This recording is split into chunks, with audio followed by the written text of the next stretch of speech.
Bonsoir, bonsoir. Shalom chez vous, comment vous allez les gars? J'espère que vous allez très bien. En tout cas, moi aussi, par la grâce de Dieu, je vais bien. Avant de continuer mes propos, je tenais à dire quelque chose à certains de mes confrères qui sont tombés sur une de mes vidéos et qui m'ont envoyé un message comme quoi un m'a dit: Oh, toi là, tu nous as trahis. Oh, toi là, tu nous as laissé, tu as suivi telle personne. Il y a quelqu'un d'autre aussi qui m'a dit: hey, toi là même là, tu as quel problème?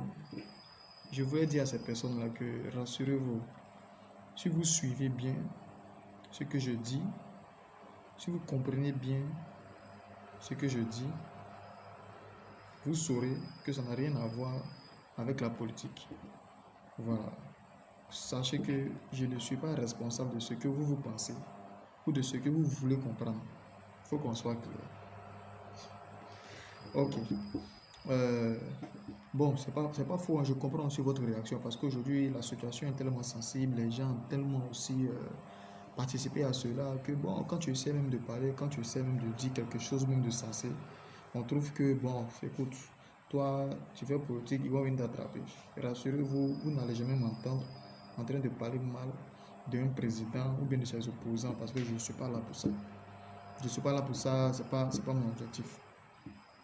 Voilà, ce que je voulais dire, c'est que, en fait, c'est que au lieu de passer votre temps à chercher qui parle politique, qui parle pas politique, toi tu nous as trahis, toi tu nous as pas trahis, au lieu de passer votre temps à faire ce genre de choses-là, vous ne trouvez pas qu'il serait préférable de chercher à marquer son existence, de chercher à faire ce qui plaît à Dieu, chercher à être agréable à Dieu, ou de chercher en tout cas des informations, des messages qui vont dans le sens de la cohésion, de la réconciliation, de la fraternité, dans le but de faire avancer les choses. Mais bon, malheureusement, aujourd'hui sur Internet, c'est quand on voit des vidéos urgence, venez en casser les papos. Voilà, tout le monde coupe parti. Mais s'il y a quelqu'un qui fait une vidéo qui est en train de parler de la part du Seigneur, qui est en train d'interpeller la conscience des gens, même s'il ne parle pas, quelqu'un est en train de parler de Jésus, là seulement, on ne l'écoute pas. Quand quelqu'un est en train d'attirer en train d'éveiller la conscience de certaines personnes, on ne l'écoute pas, on trouve qu'il n'a rien à dire.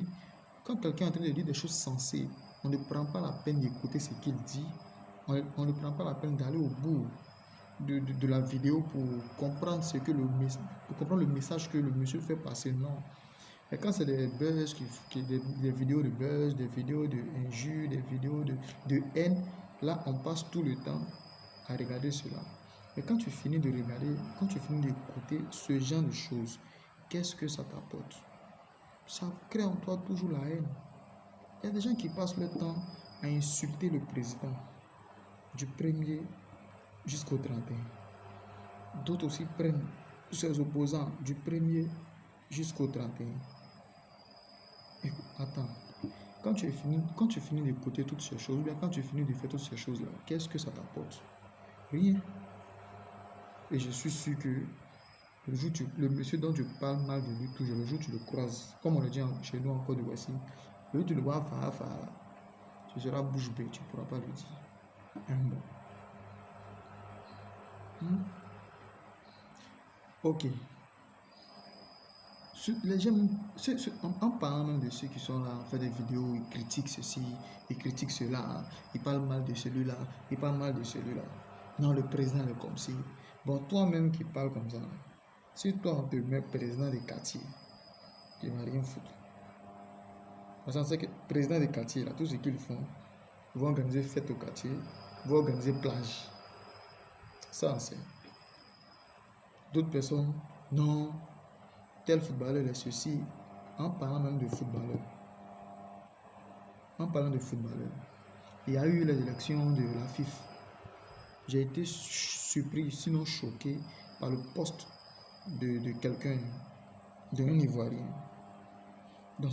En parlant de Drogba, qu'est-ce qu'il a dit dans son poste? Il a dit que, comme Drogba s'est présenté aux élections de la FIFA, la personne a dit quoi? Que tous ceux qui suivent Drogba, tous ceux qui veulent que Drogba soit président de la FIFA, là, regardez ce que Drogba... Écoutez, il a loupé le pénalty contre Zambie. Finale. Drogba, quand Babou était président, il n'est jamais venu faire un investissement. Il n'est jamais venu à la présidence.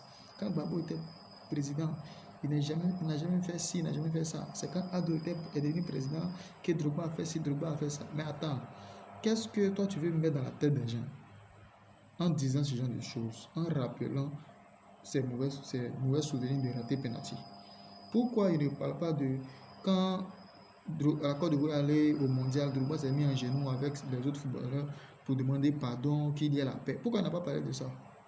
Mais il a rappelé des choses qui sont passées, des choses pour créer la haine, pour inciter les gens à la haine contre le pauvre monsieur. Bon, bref, pour dire quoi? Les discours de haine, les discours de guerre, laissons toutes ces choses-là derrière nous. Cherchons à avancer. Il y a Dieu là-haut. Il y a Dieu dans notre cœur. Il y a Dieu qui est là, qui nous écoute, qui veut que toi qui passes ton temps à parler là, il veut que tu te démarques. Si toi, tu trouves que le policier là, il ne joue pas bien son rôle, ok, le gouvernement organise le concours. Présente-toi. Si ton concours a marché, montre-nous que toi, tu es un bon policier. Et en ce sens-là, on pourra dire que oui, au moins, voilà quelqu'un qui veut chercher à faire avancer les choses dans son pays. Si toi, tu trouves que ce législateur ne fait pas bien son travail, ok, quand il y aura concours de magistrature, mon frère, présente-toi. Présente-toi. Et quand tu seras là-bas aussi, tu travailles bien. Ils vont t'honorer, ils vont te féliciter. Au moins, tu auras fait avancer ton pays. Tu auras apporté au moins quelque chose.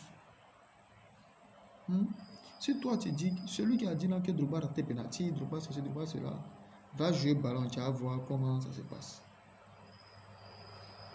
Voilà. Frère, au lieu de passer notre temps à critiquer, au lieu de passer notre temps à, je dis bien, à écouter les discours qui incitent à la haine, je pense qu'il serait préférable de prendre tes deux pieds, fléchir genoux, prier le Seigneur, chercher à être en règle vis-à-vis du Seigneur, accepter Christ dans son cœur, marcher avec Dieu, chercher à faire ton travail comme il se doit, glorifier Dieu dans ta vie de tous les jours et sortir des discours de la haine. Les discours de la haine, ça ne fait pas avancer. Les discours de la haine, ça divise le peuple. Les discours de la haine, ça divise. Et ça, c'est une stratégie du diable. Parce que le diable, lui, sa stratégie, c'est quoi? C'est diviser pour mieux régner. Donc, pendant que nous, on est là en train de s'entretuer, d'autres personnes s'enrichissent sur notre dos, pillent notre richesse. Ce n'est pas des intellectuels, ce n'est pas des grands ingénieurs, ce n'est pas des gens qui ont le talent, qui ont le potentiel qu'il n'y a pas en Côte d'Ivoire. Il y a des gens comme ça en Côte d'Ivoire. Il y a des gens comme ça en Afrique. Ceux qui passent le temps toujours sur leurs vidéos, tu vois. Urgent, venez casser le papier de tel gars. Voici. Urgent, venez, tel gars. Voici. Depuis tu fais tout ça, ça ne change pas. Ça ne va rien changer. Ça ne va rien changer. Et ça ne va pas changer quelque chose. Donc de grâce, changeons de mentalité. Changeons. Merci. Je pense que dans la prochaine vidéo, vous allez recevoir d'autres choses encore. Que Dieu vous bénisse. Bonne soirée. On est ensemble comme jamais.